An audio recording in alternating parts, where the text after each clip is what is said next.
परमेश्वर मानने वाले भारतीय समाज में जब कोई पत्नी अपने ही पति की हत्या की साजिश रचती है तो यह न केवल रिश्तों को झंझोर कर देता है बल्कि समाज की सोच पर भी गहरा सवाल खड़ा करता है। इंदौर की सोनम रघुवंशी का मामला भी ऐसा ही है, दिल दहला देने वाला, अविश्वसनीय और एक सस्पेंस थ्रिलर से भी कहीं अधिक भयावह है। लेकिन चौंकाने वाली बात यह है कि पर्दे पर ऐसे किस्से कई बार परोसे जा चुके हैं, कभी सस्पेंस के लिबास में तो कभी इमोशनल ड्रामे के रूप में। राजा रघुवंशी की हत्या के मामले में जब उसकी पत्नी सोनम को गिरफ्तार किया गया तो पूरा शहर सन्न रह गया।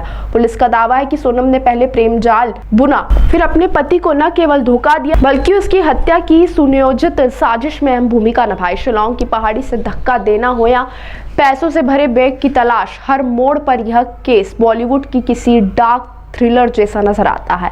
बॉलीवुड में पत्नियों की बेवफाई और साजिशों को लेकर कई फिल्में बनी, लेकिन बी.आर. चोपड़ा ने इस विषय को साहित्य तरीके से पर्दे पर उतारा। 1951 में बनी फिल्म अफसाना से लेकर गुमराह, हमराज, धुंध और इत्तेफाक तक उन्होंने बार बार इस विषय की परतों को उधेड़ा।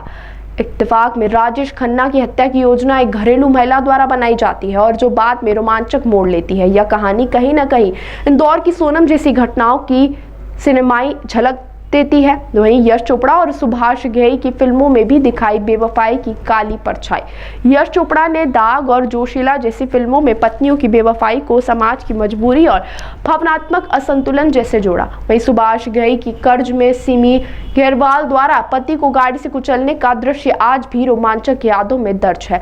सोनम केस में राजा रघुवंशी की मौत भी ठीक इसी तरह हुई, पहाड़ से नीचे गिरा दिया गया और पुलिस ने इसे हादसा समझ लिया। लेकिन पर्दा तब हटा जब सबूतों ने चीख चीख कर साजिश की और इशारा किया। हॉलीवुड और भारतीय सिनेमा में भी सोनम की परछाइयां हैं।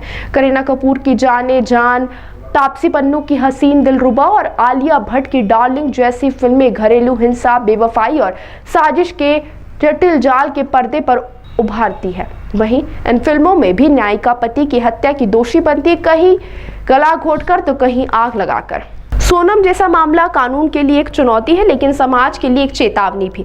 रिश्तों की दुनिया में जब प्रेम के नाम पर धोखा, हत्या और लालच की कहानी बुनती है तो यह न केवल अपराध बनती है बल्कि एक विकृति भी रेखांकित करती है। फिल्मकार अक्सर कहते हैं कि सच्चाई कल्पना से ज्यादा अविश्वसनीय होती है। सोनम रघुवंशी की कहानी शायद इसकी जीवंत मिसाल है। यह वह केस है जिससे कोई भी स्क्रिप्ट राइटर लिखने से पहले 10 बार सोचता, कहीं ये ओवर द टॉप तो नहीं हो जाएगा। लेकिन इंदौर की इस हकीकत ने सबको चौंका दिया। बॉलीवुड से लेकर हॉलीवुड तक पत्नी द्वारा पति की हत्या के विषय ने हमेशा दर्शकों को रोमांचित किया, लेकिन इंदौर की सोनम रघुवंशी की हकीकत ने कल्पनाओं की दुनिया को भी मात दे दी है। यह वह किस्सा है जो सिर्फ पर्दे पर नहीं, समाज की आत्मा पर भी वार करता है।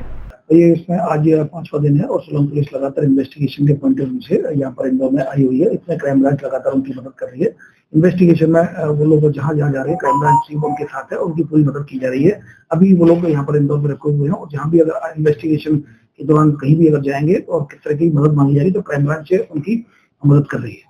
सर बताया जा रहा है कि किसी व्यक्ति की तलाश में फिलहाल यहाँ पर रेडी हुई है, किसी तरह की कोई जानकारी शेयर की जा रही है? देखिए इस तरह की कोई भी जानकारी शेयर नहीं की जा रही है। इन्वेस्टिगेशन का पार्ट उनका है, हमारी जो क्राइम ब्रांच को असिस्ट करने के लिए उनके लिए, क्योंकि लोकल होने की वजह से असिस्ट करने के लिए लगाया गया। कितने दिन हो यहाँ जाते हैं? अभी इस बारे में उनके द्वारा हमसे शेयर नहीं किया गया है, लेकिन जैसे भी अगर उनकी इन्वेस्टिगेशन यहाँ पूरी होती है, जैसे ही वो जाता है उनके जाने का कोई प्लान आएगा, डेफिनेटली मीडिया को अवगत कराएगा। सर अभी तक 20 से अधिक लोगों ने बयान अभी तक देखिए कुछ उनके द्वारा स्टेटमेंट इन्वेस्टिगेशन के दौरान लिए गए हैं, अब लेकिन कितनी संख्या में लिए गए हैं उसके बारे में उनके शिलांग पुलिस को ही उनका जो नॉलेज है।